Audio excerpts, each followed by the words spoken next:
제자들과 더불어 하나님 나라를 선포하셨던 예수님의 이름이 사람들 사이에 널리 알려진 것은 예수님의 병 고치는 능력 때문이었을 것입니다. 공생의 초기에 예수님께서는 회당에서 귀신 들린 사람을 고쳐주셨고, 열병으로 누워있던 시몬의 장모를 치유하시고, 가버나움 일대에 있던 많은 병자들을 고쳐주셨습니다. 본문이 들어있는 누가복음 5장에서는 나란히 나병 환자와 중풍병 환자를 치유하시는 예수님의 이야기가 나옵니다. 사람이지만 사람 취급을 받지 못하던 나병 환자였던 그가 예수님께 나와 얼굴을 땅에 대고 엎드려 간청했습니다. 주님, 하시고자 하시면 나를 깨끗게 해 주실 수 있으십니다. 나병 환자의 몸에 손을 댄다는 것은 스스로를 부정하게 하는 행위였지만, 예수님께서는 기꺼이 그의 몸에 손을 대심으로 그를 고쳐주셨습니다. 불의의 사고로 돌아가셨지만 그리워하는 감리의 선배 목사인 최희동 목사는 자신의 책 걸레질을 하시는 예수님을 통해서 예수님을 걸레에 비유합니다. 세상의 더러움을 당신의 몸으로 씻어내셨다라는 뜻이죠. 나병 환자의 몸이 깨끗해졌습니다. 예수님의 소문이 퍼져나가기 시작했습니다. 많은 사람들이 예수님을 찾아왔습니다. 하지만 예수님께서는 외딴 데로 물러가서 기도하셨습니다. 그러던 어느 날 본문 17절 18절 말씀, 하루는 가르치실 때에 갈릴리의 각 마을과 유대와 예루살렘에서 온 바리새인과 율법 교사들이 앉았는데 병을 고치는 주의 능력이 예수와 함께 하더라. 한 중풍병자를 사람들이 침상에 메고 와서 예수 앞에 들여놓고자 하였으나, 예수님께서 일단의 사람들이 떠메고 온 중풍병 환자를 고치신 치유 사건의 이야기가 이제 시작됩니다. 이 사건의 놀라움은 당사자가, 죄사함을 받은 그 당사자가 회개하거나 죄사함을 간청하기도 전에 예수님께서 죄사함의 용서를 선포하셨다는 것입니다. 사람들은 적잖이 충격을 받았을 것입니다. 그러나 그 전에 중풍병 환자는 예수님께로 다가갈 수 없었습니다. 왜요? 본문 19절 전반부 말씀, 무리 때문에 메고 들어갈 길을 얻지 못한지라. 무리 때문에. 누가는 이 까닭을 무리 때문에라고 말합니다. 놓치고 갈 수 있는 평범한 말일 수도 있습니다만, 절대 우리가 놓치고 가서는 안 되는 우리들의 정체성이 포함되어 있습니다. 나는 무리입니까? 제자입니까? 성경에서 무리라고 번역되어지는 단어는 오클로스입니다. 해석하면 힘없으며 선하지도 악하지도 않고 상황에 따라서 처신이 달라지며 어떤 널리 퍼져 있는 그 생각들, 그 통념에 사로잡혀서 예수님의 말씀을 왜곡하여 수용하기도 하고, 그리고 자신들의 기대에 맞지 않을 때는 배척하기도 합니다. 나쁜 의도를 가진 사람들에게 가장 이용당하기 쉬운 이들이 무리입니다.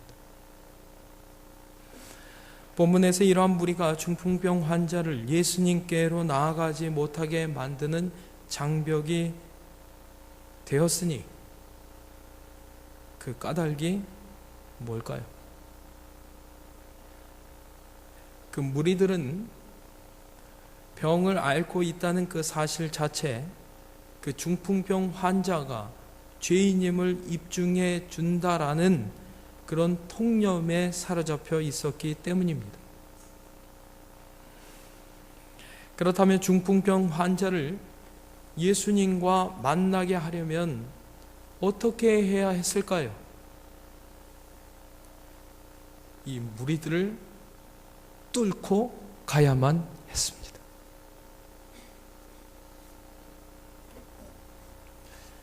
무리로 인해서 예수님께로 가는 그 길이 막히자 그를 데려온 이들은 어지간하면 포기할 법도 하건만 그만큼 했으면 되었을 법하지만 그들은 사다리를 타고 지붕에 올라가고 지붕을 뚫고 중풍병 환자를 예수님 앞에 달아내립니다. 본문 19절 후반부 말씀, 지붕에 올라가 기와를 벗기고 병자를 침상째 무리 가운데로 예수 앞에 달아내리니, 여러분 놀라운 열정이죠. 엘살바도르라는 그 남미의 국가인데 그 나라의 어느 순교자는 이렇게 얘기합니다. 사방이 가로막혔을 때 위를 바라보는 것이 우리의 초월이다. 중풍병 환자와 그를 데려온 이들이 어떤 관계인지는 알 수 없지만 유추합니다. 유추는 되지만 정확하게 어떤 관계인지는 알 수 없지만 예수님과 중풍병 환자를 기어코 대면시키겠다라는 그들의 열정은 놀랍기만 합니다. 그들은 물이라는 그 장벽, 곧 일반적으로 널리 퍼져 있는 그 생각들의 그 장벽에 도전한 사람들이었습니다. 이들에게는 남다름이 있었습니다. 그것은 바로 절박함이었습니다. 절박함. 그 영혼을 향한 절박함. 그 영혼을 향한 간절함.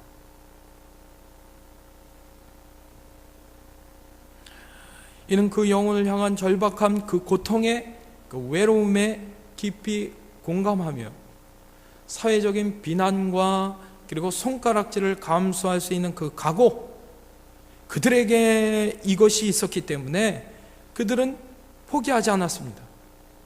그리고 어떻게 했습니까? 길이 없는 곳에 길을 내었습니다.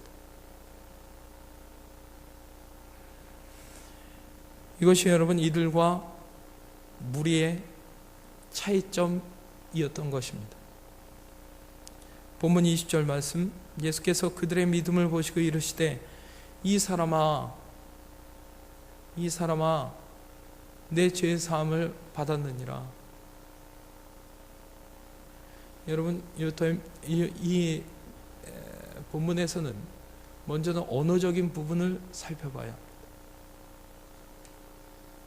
그래서 여러분 이 사람아 라고 번역된 헬라어는 테크논이라고 합니다. 이는 부모가 자식을 부를 때 사용하는 말입니다. 얘야 이런 아들아 라고 번역되어집니다. 근데 이제 성경을 번역하는 이들이 이건 좀 심하지 않나 싶어가지고 아쉬운 부분인데, 그대로 얘야 아들아 그렇게 했어도 됐을 텐데 어떻게 찾다 보니까 이 사람아 라고 번역했습니다. 좀 미흡하죠. 제가 보기엔 미흡합니다. 문제는 그때 예수님의 나이가 몇 살? 30대 초반. 그때 30대 초반에 예수님께서 이런 단어를 사용한다는 것이 도무지 어울리지 않는 것 같지만 누가는 말이죠, 의도적으로 이 단어를 사용합니다. 이 사람아. 예수님께서는 처음 보는 그 중풍병 환자에게 사회적으로는, 통념적으로는, 일반적으로는 죄인으로 낙인 찍힌 그에게 가장 친근하고 그리고 다정한 표현을 사용하고 계시다. 예수님께서는 영문을 알 수 없는 그 병으로 인하여서 그 생애 좌절의 시간들을 보내고 있는 그의 아픔에 깊이 공감하셨습니다. 여러분, 이 또한 역시 공감입니다. 공감. 우리의 믿음의 능력이 어디서 나오느냐? 하나님의 마음에 얼마나 우리가 공감할 수 있느냐? 그것이 여러분 우리의 믿음의 능력이 될 것입니다. 그리고 예수님께서는 이러한 호칭에 이어서 얘야, 아들아, 이 사람아, 이 호칭에 이어서 놀라운 선포를 하십니다. 그것이 내 죄사함을 받았느니라. 내가 너를 용서한다? 아닙니다. 여기서 용서하는 주체는 하나님이십니다. 예수님께서는 이 말씀을 통해서 세상이 뭐라 하든지, 세상이 너를 향해 뭐라 하든지, 그대는 하나님의 사랑받는 사람이다. 이 사실을 그 영혼을 향해 다시금 일깨우고 계십니다. 이때 여러분은 우리가 해결해야 할 문제가 생깁니다.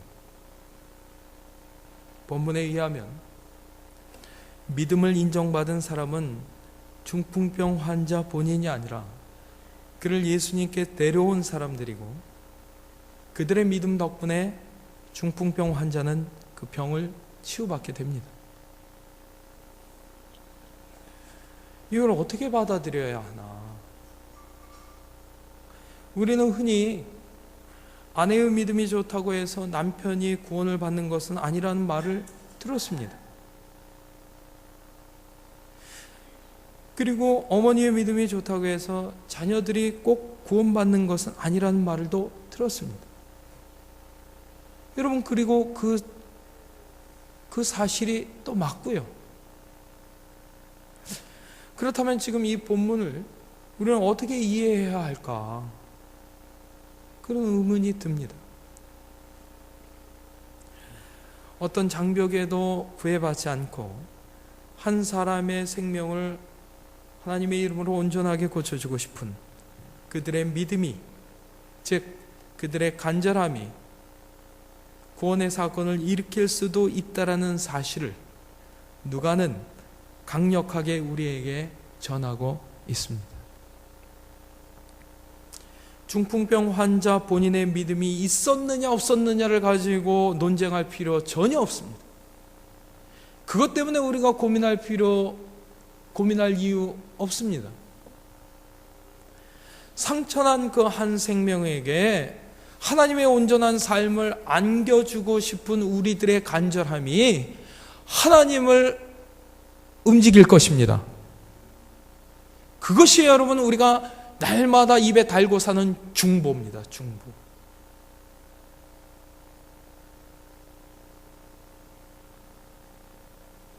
그 간절함이 우리의 중보입니다.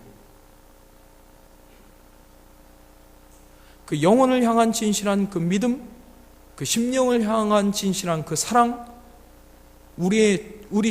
그것은 바로 우리의 그 중보함이 우리의 주변에 하나님의 구원이라는 파장을 일으키게 될 것입니다. 그리고 이것이 우리의 진정한 중보입니다.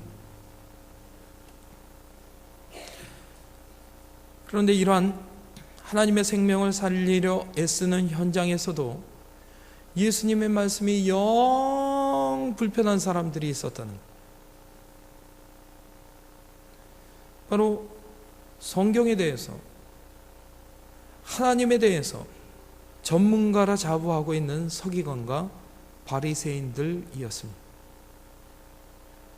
그들은 자신들 눈앞에서 벌어지는 그 생명의 회복에 그 현실보다는 문자에 더 집착합니다.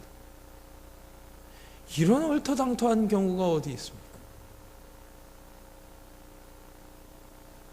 그게 본문 21절 말씀인데, 서기관과 바리새인들이 생각하여 이르되 이 신성모독을 하는 자가 누구냐? 오직 하나님 외에 누가 능히 죄를 사하겠느냐? 늘상 여러분 심판자의 시선으로 남의 허물을 찾기 위해서 몰래 지켜보는 시선으로 사람들을 바라보던 이들은 하나님의 생명의 구원의 사건이 벌어지는 그 현장에서도 그 문자에 매달려서 구원론과 사죄론에 집착합니다.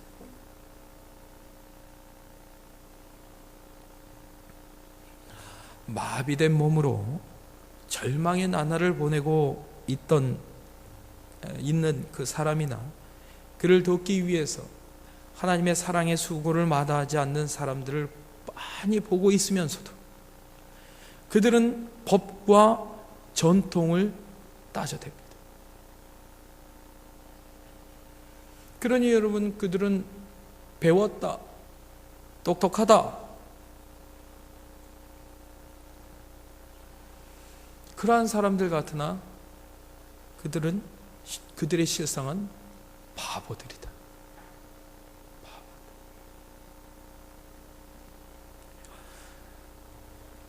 생명을 살리지 못하는 지식은 죽은 지식입니다. 그러나 하나님을 생명의 주인이라고 고백하면서도 그 짓눌렸던 생명이 회복되어지는 현장에서 하나님의 영광을 보아내지 못합니다. 그들의 눈에는 병자가 겪고 있는 고통이나 불편 따위는 보이지 않습니다. 다른 이들이 겪는 구체적인 그 삶의 아픔은 늘 남의 문제일 뿐입니다. 하지만 우리 예수님께서는 그 고통의 현실에 대한 어떤 이론을 세우시거나 그 일들에 대해서 해석하는 일 따위에는 관심이 없으시다니까요. 다만 공감하시고 동행하시고 돌보아 주실, 아멘 크게 하셔야 됩니다, 주실 뿐입니다. 이분이 바로 예수요.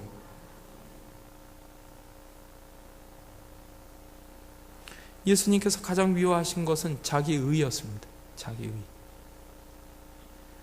그리고 여러분, 거짓 종교의 특색이 있는데 그 거짓 종교는 우리의 자아를 부풀려 줍니다. 내가 벌써 이러면 거짓 종교. 내가 뭐라도 된 것처럼 느끼도록 한다. 그것이 거짓 종교의 폐해입니다. 잘 믿는다고 집회에 빠지는 법 없고 헌금 생활도 열심히 하고 전도도 열심히 합니다. 하지만 여러분, 이러한 열정이 하나님의 사랑과 하나님의 온유와 그 겸손에 기초하지 않을 때에 심각한 문제가 발생하게 됩니다. 남을 정죄하는데 더 재빠르고 더 편협하고 더 공격적이다 라고 한다면 여러분, 실상 그들은 영적인 듯 보이나 사실은 너무나도 육적인 사람들이다. 여러분, 말로는 사람을 속일 수 있지만 몸은 현실을 말하는 법입니다.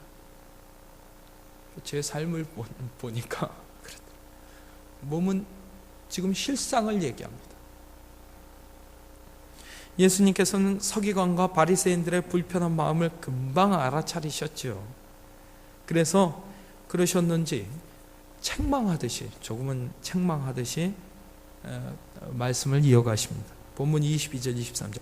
예수께서 그 생각을 하시고 대답하여 이르시되 너희 마음에 무슨 생각을 하느냐, 내 죄사함을 받았느니라 하는 말과 일어나 걸어가라 하는 말이 어느 것이 쉽겠느냐. 그리고는 그들이 듣고 더 혼비백산할 수밖에 없는 말씀을 이에 더하신다. 본문 24절인데 그러나 인자가 땅에서 죄를 사하는 권세가 있는 줄을 너희로 알게 하리라 하시고 중풍병자에게 말씀하시되 내가 내게 이르노니 일어나 내 침상을 가지고 집으로 가라.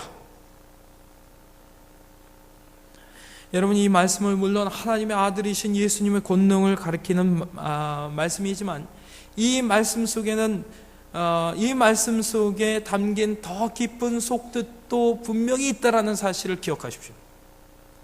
사람들은 하나님의 이름으로 단죄하는 일에 익숙합니다.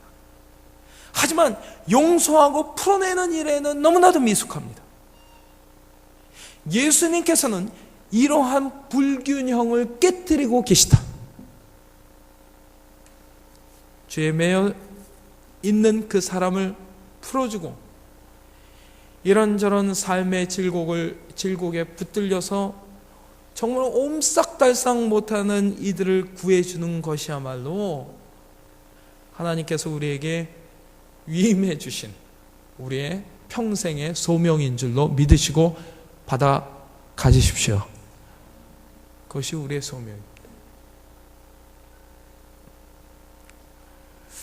우리 죄의 문제를 푸실 수 있는 분은 오직 하나님이시죠. 맞습니다. 당연하지요. 하지만 우리도 이 땅에서 죄의 문제를 풀기 위해서 애써야 한다. 예수님께서 중풍병 환자에게 일어나 내 침상을 가지고 집으로 가라 말씀하셨습니다. 그러자 어떤 일이 벌어집니까? 본문 25절 말씀. 여러분, 우리 같이 한 목소리로 한번 읽어볼까요? 자, 25절 말씀 시작. 그 사람이 그들 앞에서 곧 일어나 그 누웠던 것을 가지고 하나님께 영광을 돌리며 자기 집으로 돌아가니. 이러한 사건이 벌어집니다. 본문을 읽으면 마치요 중풍병 환자가 자기 스스로 회복되어서 이렇게 일어난 것처럼 되어 있지만 원문을 더 살펴보면 그가 일으켜 세워졌다 라는 태로 되어 있습니다. 일으켜 세워졌다. 예수님의 말씀이 들어가자. 여기가 중요합니다. 예수님의 말씀이 제대로 들어가자. 글쎄요, 여러분, 우리가 말씀에 은혜 받는다 하지만 예를 들어서 20분 설교하면 20분 설교 메시지에 여러분 다 은혜 받습니까? 한 문장에 꽂히는 겁니다. 할렐루야! 한 단어에 내 심령이 다 뒤집어지는 겁니다. 아멘?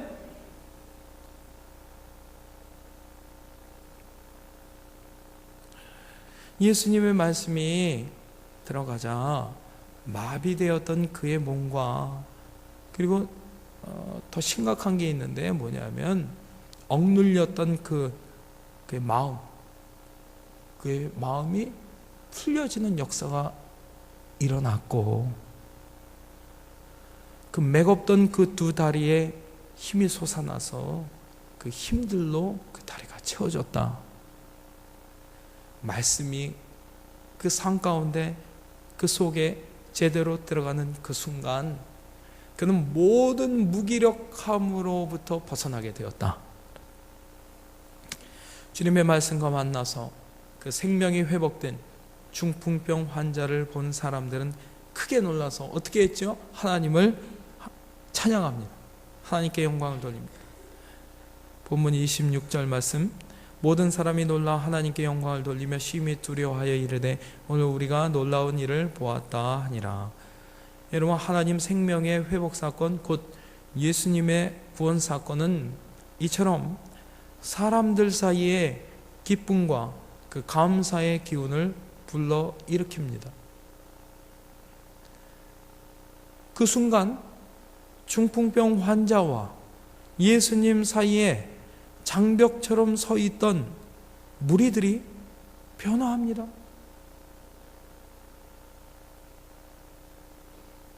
그 무리들의 그 가슴에 작은 문 하나가 열립니다.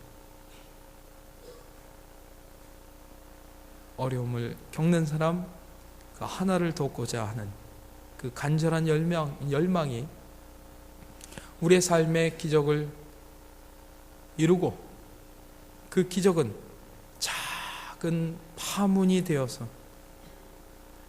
얼어붙었던 사람들의 가슴을 녹여내었다 라는 말씀이 오늘 본문 말씀. 지금 우리 곧 하나님의 사람들, 그리고 주님의 몸된 교회에 필요한 이들은 중풍병 환자를 예수님 앞으로 이끌었던 바로 그 사람들,